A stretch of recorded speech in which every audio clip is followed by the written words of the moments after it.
नमस्कार दोस्तों, मेरा नाम है उत्कर्ष शर्मा। आप देख रहे हैं फाइनेंस कोच। मार्केट में एकदम से जो ये बढ़त देखने को मिल रही है, आपने देखा होगा मार्केट में निफ्टी में भी अच्छा उछाल देखने को मिलता है, गोल्ड में भी एक अच्छी तेज़ी देखने को मिलती है, सिल्वर में भी ठीक ठाक तेज़ी देखने को मिलती है। अब यहाँ पे जो लोगों के पोर्टफोलियो रेड हुए पड़े थे, जहाँ पे सब लाल था, अब वहाँ पे थोड़ी सी खुशी की लहर देखने को मिलती है। थोड़ा सा पोर्टफोलियो ग्रीन हुआ है, जिससे कि इन्वेस्टर में, ट्रेडर में, सब में खुशी है और थोड़ा सा और इसमें बढ़त देखने की संभावना है। मार्केट थोड़ी सी और बढ़ सकती है। थोड़े से में कितना अभी अंतर यहाँ पे आ सकता है, तो लगभग 5 से 7% का अंतर यहाँ पे देखने को मिल सकता है कि आप मार्केट 5 से 7% तक की आपको एक बढ़त देखने को मिल सकती है। लेकिन अब यहाँ पे बात आ जाती है कि गोल्ड में इन्वेस्टमेंट का जो समय है वो क्या है, क्या हमें सही में इन्वेस्ट करना चाहिए, आगे फ्यूचर क्या दिखा रहा है गोल्ड का, गोल्ड और सिल्वर में किस तरीके से इन्वेस्टमेंट जारी रखना चाहिए। देखिए, गोल्ड की अगर हम बात करते हैं तो गोल्ड एक सेफेस्ट इन्वेस्टमेंट के रूप में जाना जाता है। जब भी मार्केट वॉलीटाइल होती है, जब शेयर मार्केट में वॉलीटिलिटी आती है, जब शेयर मार्केट इमोशनली काम करने लगती है, जब इसको एग्जांपल से अगर हम समझें, जैसे अभी यहाँ पे ईरान और अमेरिका और इजराइल के बीच में जो युद्ध चल रहा था, तो उसकी वजह से यहाँ पे मार्केट में वॉलीटिलिटी बढ़ जाती थी, जिस वजह से कई बार जो ट्रेडर हैं उनका बहुत ज़्यादा पैसों का नुकसान हुआ है, कई करोड़ का नुकसान यहाँ पे देखने को मिला है। आप सब इस सब चीज़ों के साक्षी रहे हैं, जिसमें आपने देखा होगा कि मार्केट पूरी तरीके से लाल हो चुकी थी, सबके पोर्टफोलियो लाल हो चुके थे। मेरे पास कई बार सवाल आए कि मैं इस फंड में इन्वेस्ट कर रहा हूँ, इतने साल से 7 लाख रुपए इन्वेस्ट कर चुका हूँ, लेकिन अभी इस समय रिसेंट में 12 से 13% माइनस में चल रहे हैं। क्या करना चाहिए? फंड को छोड़ देना चाहिए या आगे इन्वेस्ट करना चाहिए?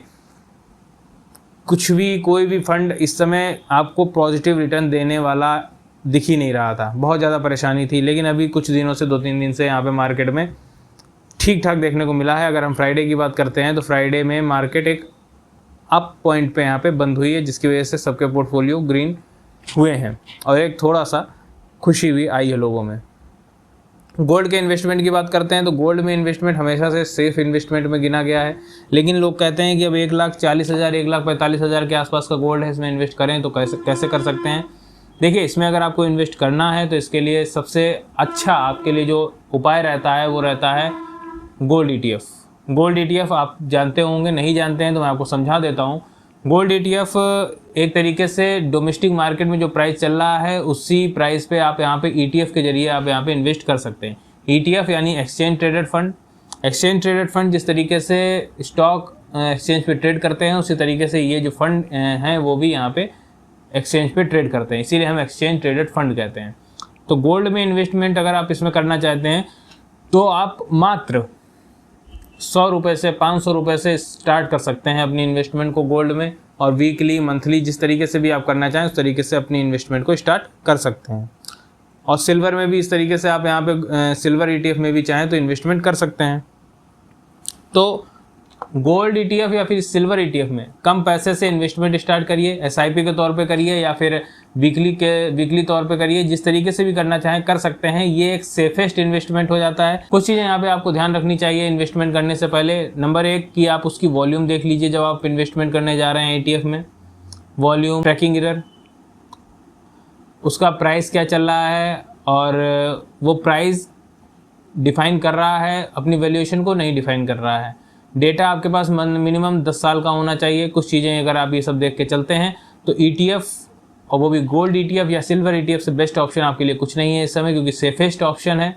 गोल्ड आपका पैसा डुबाएगा नहीं, क्योंकि गोल्ड में लगातार बढ़ोतरी देखने को मिल रही है। कभी कभार किसी कारण की वजह से अगर गोल्ड में गिरावट आती भी है तो वो इतनी ज़्यादा नहीं आएगी कि आपके पैसों को यहाँ पे नुकसान झेलना पड़े। तो अगर आप यहाँ पे गोल्ड ETF में इन्वेस्ट करते हैं तो आपका एक तरीके से सेफ इन्वेस्टमेंट देखा जाएगा। बट हाँ, कुछ चीज़ों का अगर आप ध्यान रखते हैं जो मैंने बताई, तो उस तरीके से आप इन्वेस्टमेंट कर सकते हैं। बाकी पूरी तरीके से आपके ऊपर है, आप अपने विज़न के अकॉर्डिंग और अपने मन के मुताबिक कि आपका मन म्यूचुअल फंड में है, स्टॉक्स में है कि ETF में है, और बाकी आपका विज़न क्या कहता है उसके अकॉर्डिंग इन्वेस्टमेंट आप करते हैं तो बहुत ही अच्छी बात है। और अपनी नॉलेज के अकॉर्डिंग इन्वेस्टमेंट करिएगा, क्योंकि पैसा आपका है तो नॉलेज भी आप ही को पहले जनरेट करनी चाहिए, उसके बाद ही आप इन्वेस्ट करते हैं तो बेटर रहेगा। आई होप आपको सारी चीज़ें समझ में आ गई होंगी। कहीं पे भी कोई कन्फ्यूजन होता है आप कमेंट बॉक्स में पूछ सकते हैं। और ETF में इन्वेस्ट करने के लिए आपके पास डीमैट अकाउंट होना चाहिए। तो अगर आपने डीमेट अकाउंट नहीं खुलवाया है तो डीमेट अकाउंट को खुलवाइए। किसी भी डिस्काउंट ब्रोकिंग फर्म से आप यहाँ पे डीमेट अकाउंट खुलवा सकते हैं और उससे आप इन्वेस्टमेंट स्टार्ट कर सकते हैं। वीडियो अच्छा लगा है तो लाइक करिएगा, चैनल को सब्सक्राइब करिएगा। मिलता हूँ नेक्स्ट वीडियो में। धन्यवाद।